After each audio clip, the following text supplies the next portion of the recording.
All right. So, bisectors in triangles. Working through lesson 5.2 here, where we're dealing with the different parts of triangles and how we can use them to solve problems. But we're going to find here HJ, JK, and FG if we know that HJ and K are all midpoints. So HJ, JK, and FG. Well, we know from the last lesson that Theorem 5.1 said that HJ, so the mid-segment here, is going to be parallel. Wow, why can't I talk? Parallel to the other side, the third side here that's not touching. It's also going to be half of that third side. So if EG is 100, that makes HJ 50. JK goes this way. It's parallel with EF. If we know that's 60, half of it would be 30. Now, FG is the full side. Its mid-segment would be HK, which is what it's parallel to. If that's 40 and that's half of it, we double it to the whole thing, and we'd have 80. Okay. So, if you think back a few lessons to perpendicular bisectors, well, the bisector part tells us that we're going to have congruent segments. Perpendicular means we're going to be crossing at a right angle. So those four angles in the middle will all be right angles. They'll all be congruent. Now, starting with Theorem 5.2, which is the perpendicular bisector theorem, that if a point is on the perpendicular bisector of a segment, then we know it's going to be equal distant from the endpoints of the segment. So anywhere on that perpendicular bisector, equal distant to the endpoints of the segment that we're bisecting. So what we're talking about is this. If we have this as our bisector, we know this side and this side are the same. We're crossing at 90. So whether we're right here and going to the sides, we would be congruent.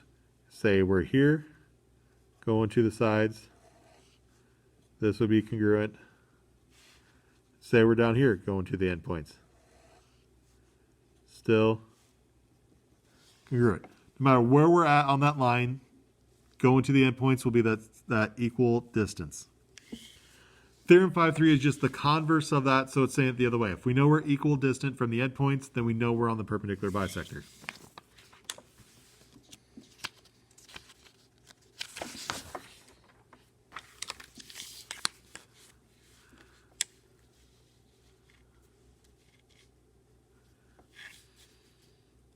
Now, use the information given here in the diagram. Line CD is the perpendicular bisector of AB. So we know CD is going to cut AB in half, so we have congruent segments here, and we're perpendicular bisecting. So find CA and DB. So if I start with CA, DB. Well, C is on the bisector. So from C to B has to be the same distance as it is from C to A. So if CB is 5, CA has to be 5. Same thing, D is on that bisector, so from D to A, which is 6, has to be the same as D to B, so it will also be 6. Now, distance is going to be a perpendicular segment from the point to the perpendicular side, or perpendicularly to the other side. So from here, from this point to the side where we intersect perpendicularly to that side, is going to be your distance. Because if we turned it and measured here, it's going to be different than if we turned it and measured over here. So this way it's a consistent, we're always perpendicular to the side, and that's how we get our distance. So with knowing that, we're kind of combining these here and talking about an angle bisector theorem now. So if we're on the bisector of an angle, then we know that point will be equal distance to the sides of the angle.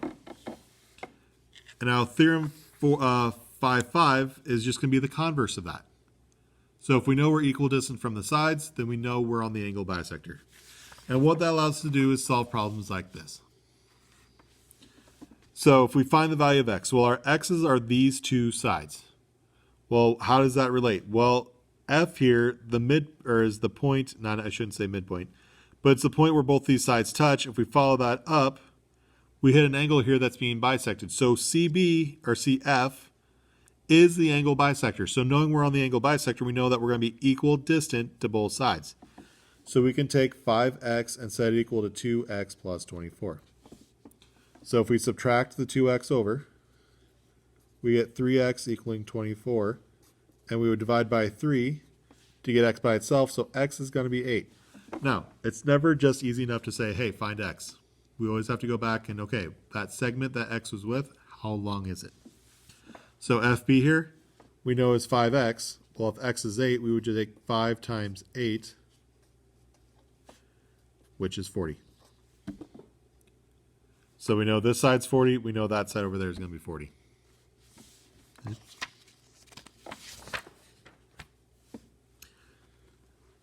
Now, we can never just go through and not have a typo. So this is supposed to be ED. So how far is K from EH? Well, if we're looking at K's here, EH is sloping across here. So K to EH is 10. So K to DB will also be 10. So we have our little tick marks. We know they're the same, so that's why they're both 10. So if these are both 10, what does that tell us? Well, EK then has to be the angle bisector. So if it's the angle bisector, we know this angle up here is being bisected. So 2x and x plus 20, we could set them equal to each other.